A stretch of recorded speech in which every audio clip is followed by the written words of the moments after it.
আর কত চোরের চামচাগরি করবেন? চুপ করে বসুন, শুধু হাওয়ায় গালাগাল করে যাবেন। সংসদে দাঁড়িয়ে যান, ওটা পাড়ার চায়ের দোকানে গিয়ে করুন, যান বিহারে গিয়ে করুন। বিহারে জিতেছেন তো, যেতেননি বিহারে?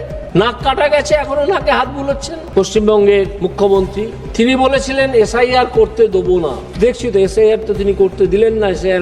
এসআইআর এর কাজ 99% শেষ হয়ে গেছে গতকাল, আজকে হয়তো বাকিটা শেষ হয়ে যাবে। তো কি ক্ষমতা আছে তার, তিনি এসআইআর করতে দেবেন না? কেন এসআইআর কে গালাগাল করছেন সেই কথা চমৎকার উদাহরণ দিয়ে এর আগে বলে গিয়েছেন নিশিকান্ত দুবে। পরিষ্কার জানিয়ে দিয়েছেন যে আপনারা বাংলাদেশ থেকে যত সংখ্যক মুসলিম আমদানি করেছেন সীমান্ত পেরিয়ে, আমি তার সঙ্গে জুড়বো প্রায় 432 কিলোমিটার এলাকায় আপনারা জমি দেননি, যেখানে কাঁটা তার বসানো যেত।